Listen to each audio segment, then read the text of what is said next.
बोलिए बालकृष्ण कन्हैया लाल की, सुखदेव भगवान की, व्यास जी महाराज की। अब सुखदेव जी चले गए, लौटे नहीं, व्यास जी लौट कर आ गए। सुखदेव जी जंगल में जाके समाधि में लगे।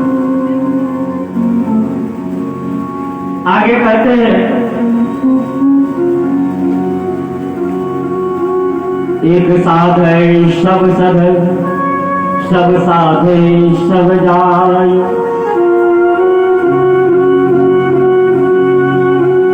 व्यास जी को इच्छा तो थी कि मेरा बेटा घर पर ही रहे, लेकिन वो तो पहले से ही वचनबद्ध था। भगवान विष्णु के द्वारा, भगवान की विष्णु रूपी माया उस पर कोई प्रभावित न डाले, इसके लिए वो पहले से संकल्पित कर लिए।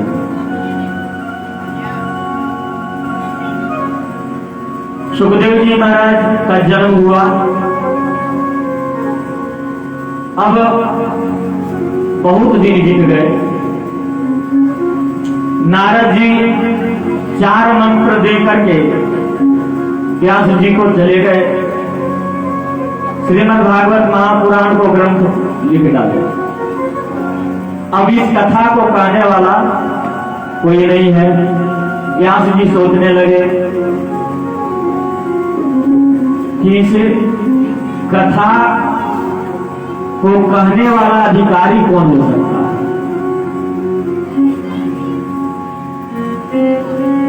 तो नारद जी ही आए व्यास जी के पास और उन्होंने ही बोले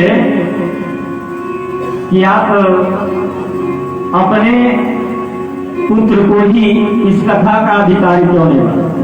सुखदेव जी तो सुखदेव जी जंगल में तपस्या कर रहे थे, समाधि में लगे थे। व्यास जी अपने शिष्यों को बुलाया और कुछ मंत्र भागवत का उन्हें सिखाया और बोले ये मंत्र जाके सुखदेव जी को, सुखदेव जी के कान में बोलना है। भागवत का श्लोक उनके सुखदेव जी को श्रवण कराया, कोई प्रभाव नहीं पड़ा। बोले सुखदेव जी का ध्यान तो भूलता ही नहीं है। उनका शिष्य लौट के चले गए। व्यास जी पूछे क्या हुआ। बोले महाराज गुरु जी कोई कुछ प्रभाव नहीं पड़ा। बोले अच्छा ठीक है, फिर कुछ श्लोक दिए, फिर जाके उनके कान में सुनाया। तो सुखदेव जी 1 बार 2 बार 3 बार मंत्र को जब सुने तो व्याकुल हुए और दौड़े दौड़े व्यास जी के पास चले गए। उनको श्रीमद् भागवत का ज्ञान दिया और उनको अधिकारी बनाए, उनको शिष्य बनाए। भगवान का नाम अजन्मा है। भगवान प्रभु ने जन्म कैसे लिया। सुध जी कहते हैं कि प्रभु का जन्म नहीं होता, प्रभु का तो अवतार होता है। परमात्मा के 2 भिन्न भिन्न अवतार होते हैं। तो स्वामी तुलसीदास जी महाराज बड़े ही सुंदर भाव में यहाँ लिखते हैं कि जब जब हो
धर्म शास्त्र के परिप्रेक्ष्य में देखो तो भगवान के 24 अवतार हैं।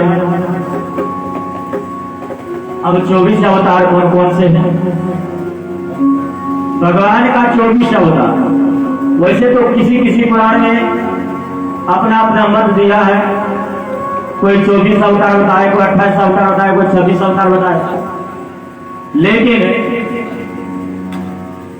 श्रीमद् भागवत महापुराण में भगवान का 24 अवतार बताया। पहला सनक सनातन सनत हुआ, पहला अवतार हुआ। दूसरा 12 अवतार और तीसरा संत नारद अवतार। चौथा नर और नारायण। पांचवा भगवान श्री कपिल देव जी महाराज। छठा दत्तात्रेय जी महाराज। सातवां यज्ञ भगवान। आठवां श्री ऋषभ देव जी। पृथु जी मत्स्य अवतार। 11वां कश्यप अवतार। धनवंतरी अवतार। मोहिनी अवतार श्री नरसिंह अवतार। 15वां वामन अवतार श्री परशुराम अवतार। महर्षि वेद व्यास अवतार और आदरणीय प्रभु श्री राम श्री बलराम जी अवतार, शेषा अवतार जिसको कहते हैं। 20वां में मेरे कन्हैया का अवतार हुआ। 21 में हरि अवतार, 22 में हंस अवतार, 23 में बुद्ध अवतार, 24 में कल्कि अवतार। ये 24 अवतार शास्त्र में बताए गए भगवान का। 24 अवतार, अंत में कल्कि का अवतार है। अभी अवतार हुआ नहीं है। जब कलयुग का तीसरा चरण समाप्त होगा, चौथा चरण लागू होगा, तब भगवान का उल्टी का, जब गंगा में जो है पानी कुछ ही शेष बच जाएगा, गंगा में डुबकी नहीं लगा पाएगा लोग, उतना ही पानी रहेगा, तब समझो अब भगवान कल्कि का अवतार होने वाला है। भगवान के जितने अवतार हैं उनमें प्रत्यक्ष परिपूर्णतम अवतार भगवान कृष्ण का ही है।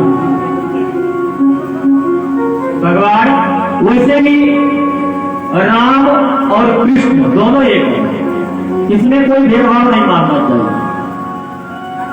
भगवान कृष्ण और भगवान राम, यादव राम, तपोवनाधिगमनम, हत्वामृगकांडनम, जटायुमरणम, सुग्रीव संभाषणम, बाली निग्रहणम, समुद्र तरणम, पश्चात रावण कुंभकर्ण तद्धि रामायणम।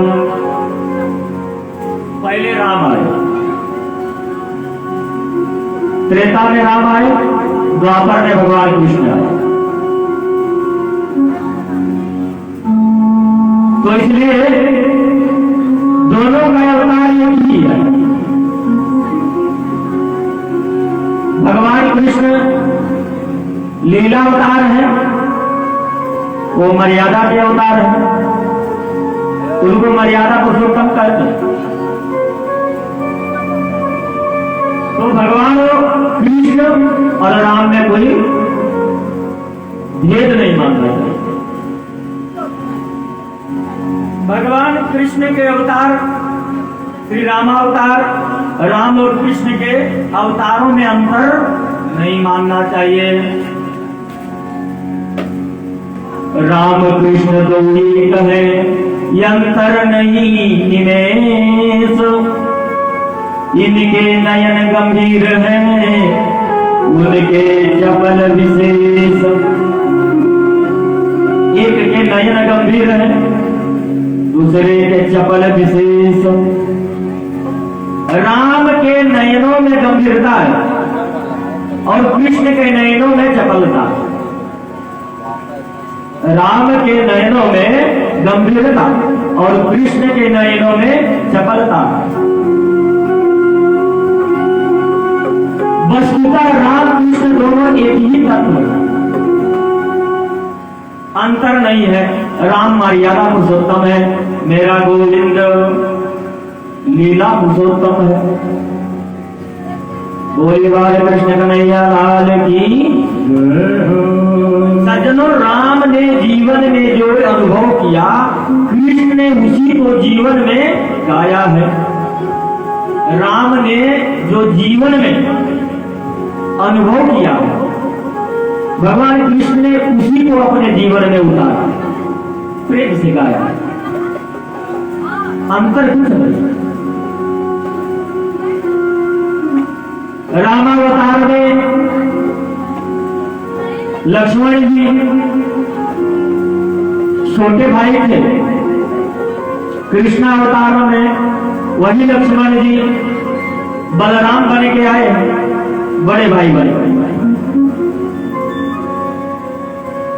बोले अच्छा, जब हम छोटे थे ना तो रामावतार में बहुत सेवा किए। 14 वर्ष के वनवास में एक पल भी लक्ष्मण जी नहीं सोए। जब राम जी विश्राम करते थे तो रात रात भर लक्ष्मण जी उनकी चरण को दबाते, सेवा करते रहते। वही बलराम जी बोले कि अच्छा, जब द्वापर में जब आपका अवतार होगा तो उस समय हम बड़े भैया बनकर आएंगे, तब बताएंगे आपको। भाई भगवान की क्रियाकलापों में कभी संदेह नहीं करना चाहिए।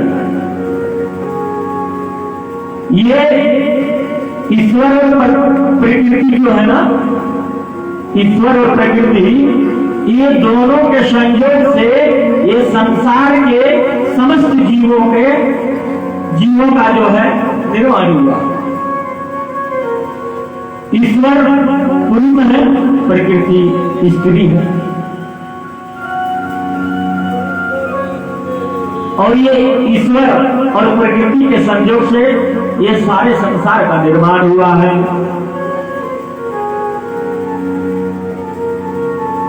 भगवान जो करते हैं उसमें भेद कभी नहीं निकालना चाहिए।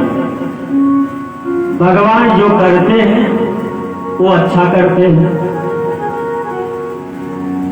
संसार के भलाई के लिए ही कार्य करते हैं, अपने भलाई के लिए काम नहीं करते। जो खुद भला हो तो दूसरे व्यक्ति उसके लिए क्या भलाई करे। भगवान कृष्ण परब्रह्म। अब इसका मूल प्रयोजन है किसी भी उपाय से मन को गोविंद में लगा देना। गोविंद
श्री सुखदेव जी महाराज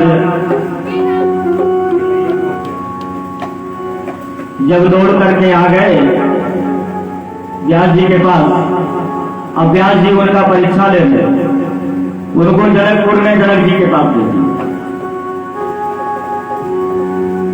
बोले आप जरा देख लीजिएगा हमारे जो सुखदेव हैं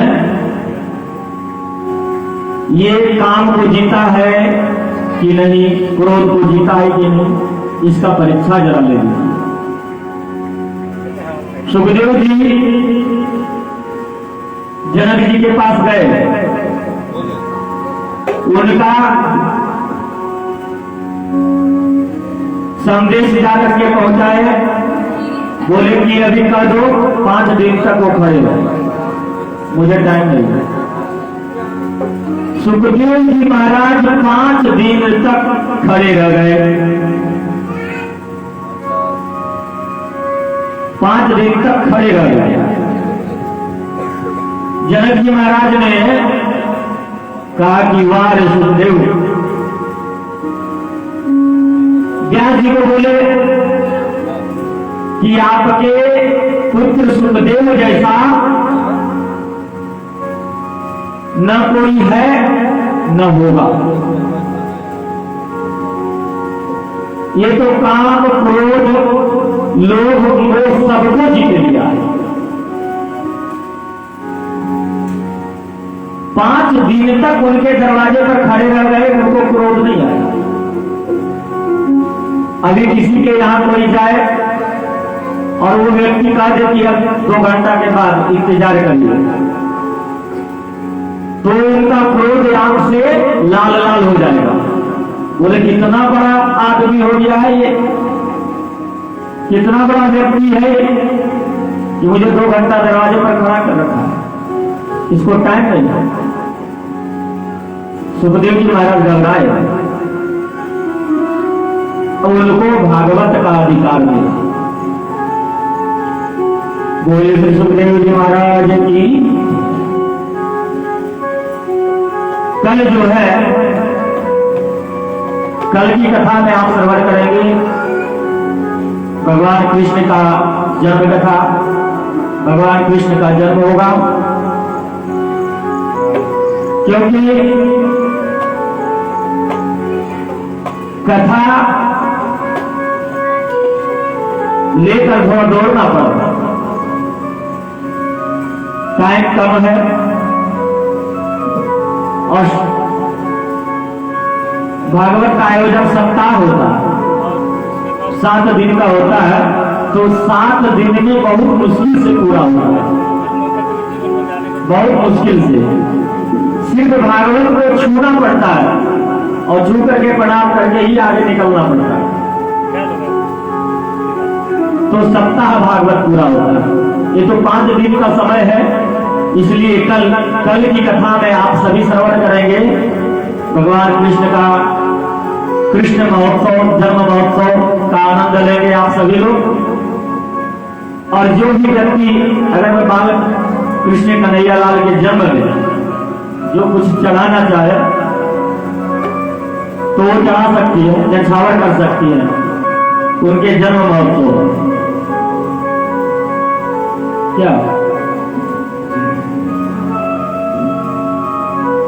आइए 2 बार भगवान का हरि नाम का संकीर्तन के साथ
इसके बाद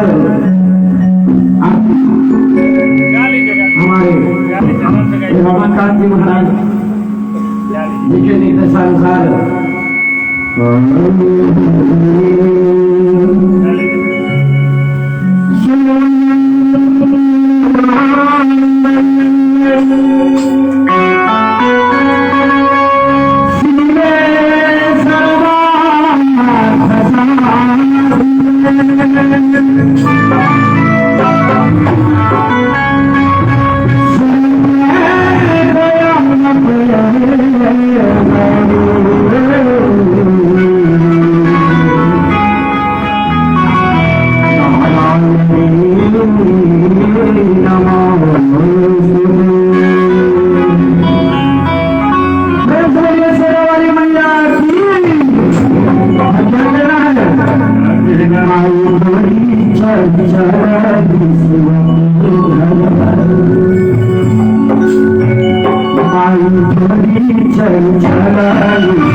हम सभी लोग मिलकर के भगवान की माता आरती को करें और सभी लोग ताली बजाते हुए प्रेम से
सर्वे सन्तु निरामयाः सर्वे भद्राणि पश्यन्तु मा कश्चित् दुःखभाग् भवेत्। ॐ शान्तिः शान्तिः सुशान्तिर्भवतु। बोले धर्म की का, प्राणियों में भीष्म का, गौ माता की, भारत माता की, वैदिक सनातन धर्म की, विश्व समाज की, भक्त वत्सल भगवान की।